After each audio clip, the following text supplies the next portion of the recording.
Okay, welcome everyone. My name's Amber Wright. Today I'm going to share about private member associations and more specifically education associations and how we can homeschool and unschool in the private domain.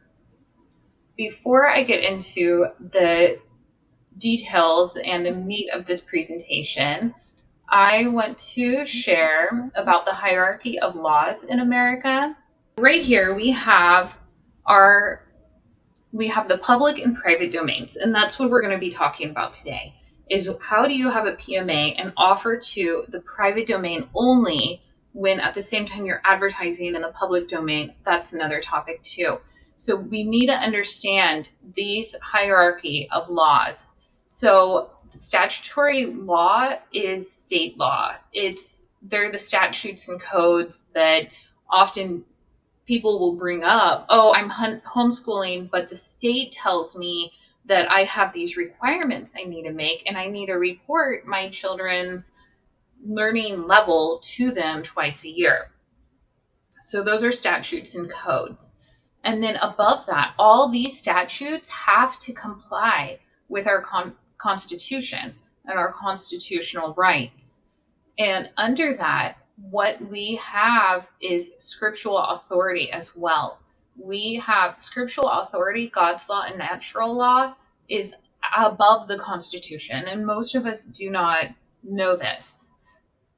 But when we have our founding documents written with God's law, it is stronger. I've often seen, and this happens, where agencies will send you're operating, you need to get a business license, you're going against these statutes, and it's a very intimidating.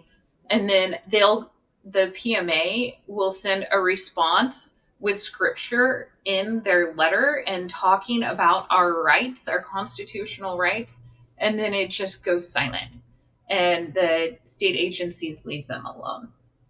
So that's one example of how this structure actually does work. So faith-based organizations claim additional protections based on scriptural authority. All right, so back to homeschooling, unschooling. How can we do this? So we have fundamental rights. They are declared. We're not given these rights by the Constitution. That's a declaration of what our rights are. Laws are supposed to achieve their purpose without restricting our fundamental rights. The rights of freedom of speech and association, voting, freedom from arbitrary physical restraint, decisions about marriage, family relationships, child rearing, and education. With our state officers or state agencies, they have the duty to support constitutional rights. State officers have committed by oath to support the Constitution.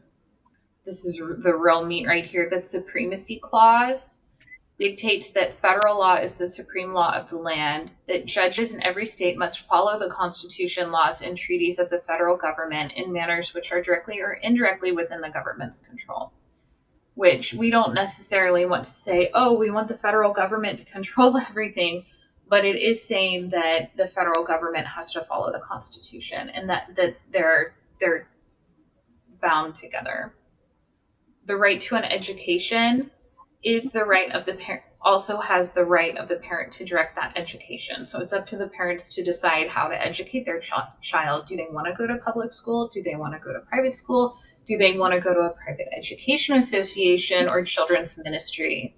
This right here is from the Universal Declaration of Human Rights, UDHA, and this is referenced in our founding documents for private associations. Everyone has the right to education. Education shall be free in elementary and fundamental stages. Elementary education shall be compulsory.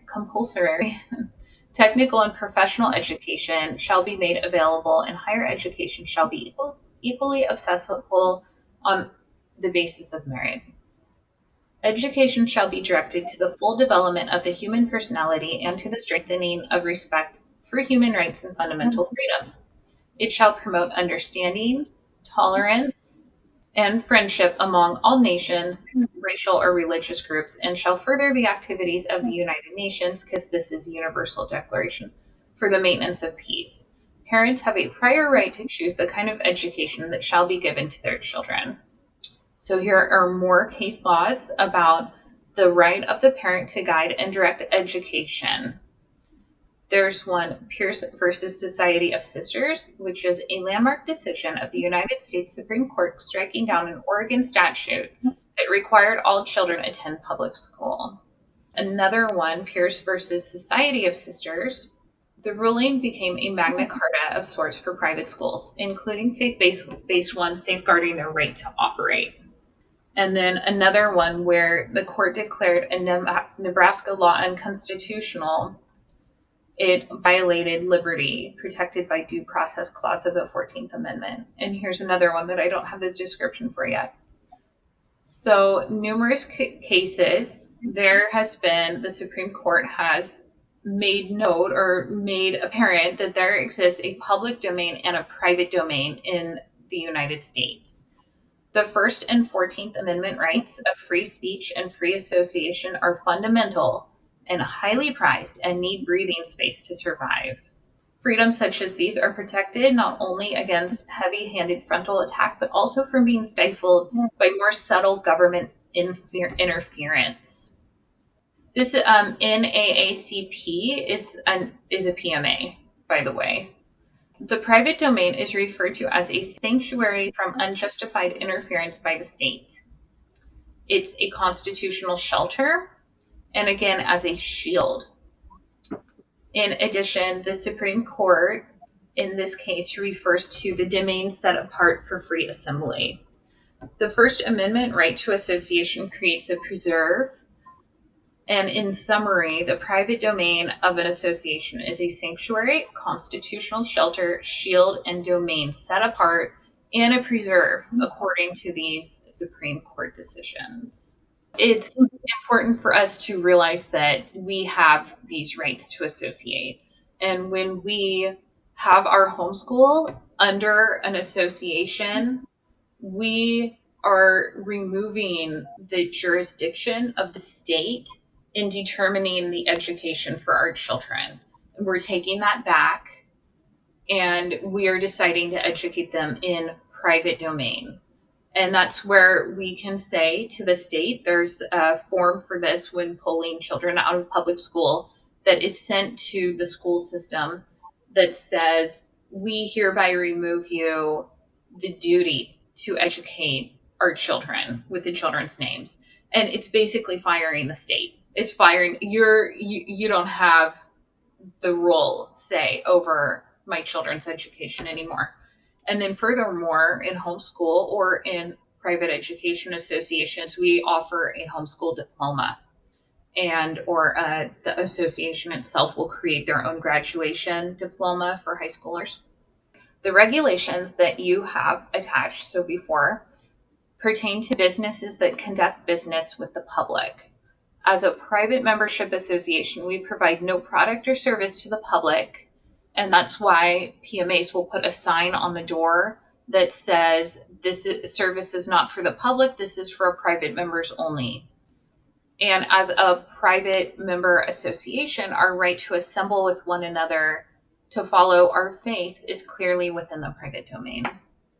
In conclusion, this is so important for us as people, as individuals, to exercise our fundamental rights. If we continually allow the state to diminish or regulate our fundamental rights, they will diminish until our rights are gone. It's just that. And that's why I think that there's this big movement for being in PMAs and there's so many constitutional groups that I've seen that because of COVID, right? Because of the lockdown, we're like, wait a second. How did they even get away with mandating all that stuff? A mandate's not a law. Then people turned against each other. So I'll read this last little bit. By combining two of the fundamental rights, the right to associate and the right to education directed by the parent, parents have the right to take their children outside the jurisdiction of state regulation. To open a private association is a fundamental right. However, that association needs to be founded in a manner that does not give jurisdiction to the state. So our founding documents are non-statutory. That means they're not written in a way that requires us to follow state law, state codes. And another conclusion is about how Lee, Suzanne, and I have a course, How to Start a Learning Center, and we take many aspects of how to bring your family together, and how to bring your community together, and how to create a program that's going to grow beyond you, that you could even walk out of one day and it'll continue, along with how to create the governance structures, how to have create the curriculum, and we have a chapter on location as well. It's very in depth, and I'd love to share more with you. Check us out at alighten.org. Thank you for joining us today. My name is Amber Wright. I'm a PMA advisor with David Edwards and PMA Power. Schedule consultation. I'd love to talk to you about your private member association.